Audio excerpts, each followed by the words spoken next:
자, 제가 교과 세특을 어떻게 반자동화 했는지에 대해서 설명하겠습니다. 일단 우리가 이제 이렇게 뭐 단순한 질문들을 이렇게 그냥 뭐라 해야 되나 일회성으로 이렇게 뭐 물어볼 수는 있죠. 근데 이렇게 말고 어, 교과 세특을 이제 작성시키기 위해서 제가 학습을 작년 그러니까 여름 방학 때 3학년 애들 거 쓰려고 학습을 되게 굉장히 오래 시켰던 요 대화 내용이 있습니다.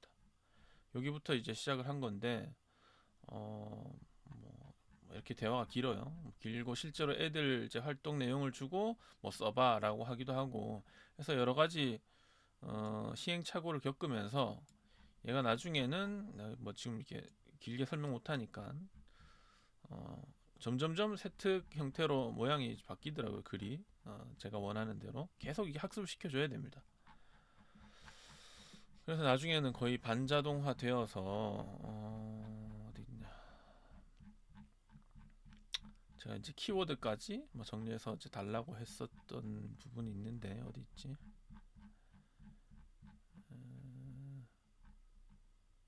이렇게 나중에 이제 이렇게 나와요. 학생 이제 글만 PDF로 주면 이렇게 나오거든요.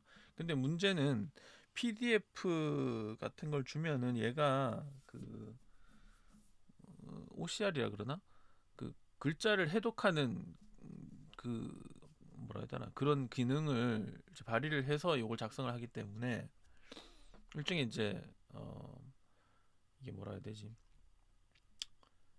이미지를 글자로 바꾸는 그 과정을 거쳐서 작성을 하기 때문에 조금 시간이 걸리거나 그리고 이 작업이 길어지면 조금 이제 문제가 될 수가 있어요. 왜냐하면 얘가 작업량이 많아지면 새로운 창을 열려고 하거나 뭐 그런 문제가 발생하거든요. 그래서 뭐 근데 작년 여름 방학 때는 3학년 학생들이 많지 않았기 때문에 제가 그냥 이렇게 그냥 PDF 실제로 애들 줬던 한글 파일을 한 번에 PDF로 또 다 변환해 가지고 이렇게 할 수 있는 방법이 있어 가지고 그냥 이렇게 했었는데 근데 이번에는 좀 분량이 많거든요. 2학년 학생들 전체 다를 적어야 되니까. 그래서 이거보다는 구글 스프레드 시트를 활용할 수 있지 않을까라는 생각을 했고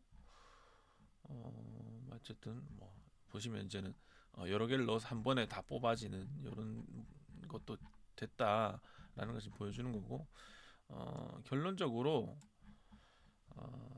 그래서 얘가 이 모든 과정들을 거쳐서 학습한 내용이 이겁니다. 학생부 세부 특기사항 작성 원칙에서 이런 몇 가지 것들을 지 스스로 정리를 하겠어요. 그래서 지금까지 대화를 통해서 학습한 주요 원칙들 정리를 해보라고 했습니다. 내가 하니까 지가 알아서 이렇게 정리를 했어요. 그래서 이대로 이제 뭐 또 이제 여러 가지 시도를 했는데 어제 밤에는 잘 안 되더라고요. 그랬다가 자 이제 뭘 할 거냐면 어, 작년 2학년 학생들의 활동을 일단 저도 지금 테스트 삼아서 2학년 일반 것만 지금 넣어봤는데 저 같은 경우는 1학기 활동, 2학기 활동, 그다음에 뭐 추가로 이제 더 적히고 싶은 게 있으면은 뭐 활동지를 내라라고 했습니다. 뭐 자유 양식으로.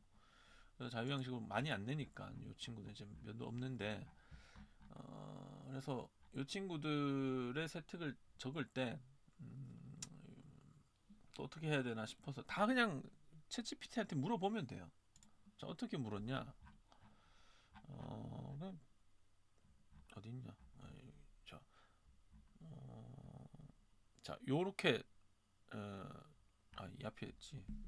자, 챗 구글 스프레드시트를 주고 떻게 너한테 이제 세부 특기사항을 적을 수 있겠냐라고 이렇게 물어보니까 일단 작성은 이런 형태로 하고 뭐 요거랑 모양이 좀 달라질 수도 있겠죠. 적고 어, 그 다음에 제일 중요한 것은 작성한 것을 공유를 해야 됩니다.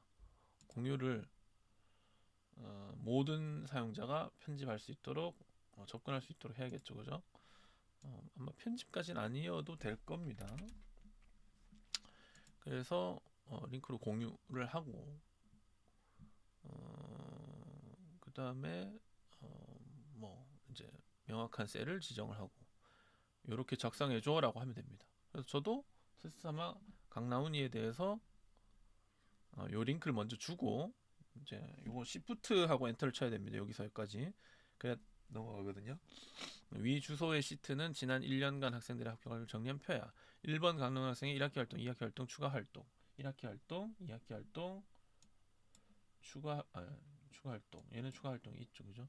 그래서 추가 활동을 기반으로 세트를 작성해서 단 추가 활동이 있을 경우 2학기 활동을 제외하고 작성해줘. 제가 뭐 이렇게 얘기했는데 왜 그러냐면 2학기 활동이 좀 시원치 않은 애들을 제가 추가 활동을 반드시 내라 그랬거든요.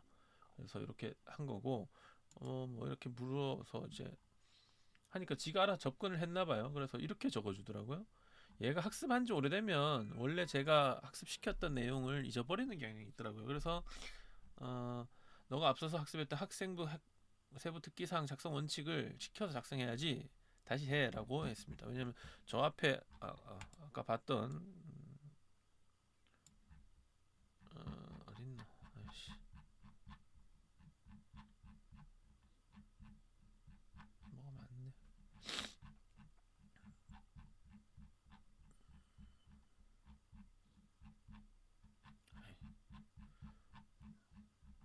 요거 있죠, 요거. 요 명칭 그대로 지적을 하면서 네가 학습했던 것을 기반으로 다시 작성해라고 한 거죠. 얘가 개조식 그러면 이런 식으로 물론 이것도 개조식이긴 한데 우리가 세트했을 때는 이렇게 점 안 찍잖아요. 그래서 그런 것들 지켜야 된다라는 것을 이제 다시 이렇게 따옴표로 이야기를 해주면 얘가 명확하게 인지를 한다고 그럽니다. 그래서 학생부 세부 특기사항 작성 원칙을 지켜서 작성해야지라고 해서 다시 작성하니까 이렇게 나왔죠. 근데 이것도 조금 이상하더라고요. 왜냐면 얘가 사람이랑 좀 비슷한 느낌인 게 학습한 지 오래됐거나 뭐 그러면 자꾸 잊어버리더라고요.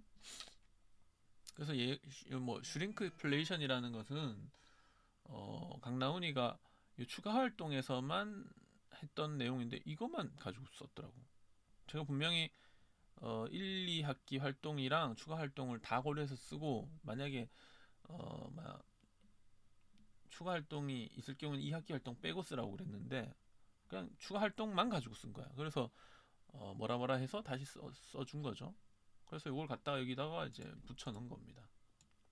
근데 이것도 한번 읽어봐야 돼요. 읽어는 봐야 됩니다, 여러분들. 보시면 슈링플레이션 기업의 사회적 측면에 한가요? 인추 과정에서 적함. 이게 이 뒤에 나올 내용인데 이게 앞에 이렇게 나와버렸죠. 얘가 좀 국어적으로 문제가 있을 때가 있어요. 늘 적절하진 않습니다. 그럼 이걸 좀 뭐 여러분들이 이제 한 개 활동에 대해서 먼저 적고 그 다음에 뭐 뒤에 걸 적어야지라는 식으로 또 학습을 시켜줘야죠. 하면서 이게 하면서 점점점 개선되는 겁니다. 한 번에 확 좋아지진 않아요. 그러니까 우리가 인간과의 대화는 보면 이심전심이라는 게 있잖아요. 뭔 말인지 알지라고 해도 그냥 다 통용이 되고 이해가 되는 부분이 있는데 얘는 구체적으로 머리가 좋으나 경험이 없는 아이처럼 구체적으로 하나하나 다 짚어줘야 됩니다. 그러면 조금씩 변화가 생기면서 성숙한 글을 쓸 수 있게 돼요. 아무튼 이렇게 작성을 하시면 됩니다. 그래서 일단 쫙 뽑는 거죠. 챗 GPT 글을 다 뽑아서 다 복사를 해서 놓고 그 다음에 성적이 좀 괜찮은 아이들 그리고 뭐 성실한 아이들 그리고 특정 그 뭐 진로 분야가 뚜렷해서 이 친구들에게 뭔가 맛을 좀 더 해주고 싶은 애들은 우리가 조금 더 수정을 해주고 해주는 거죠. 그렇게 하시면 되겠습니다.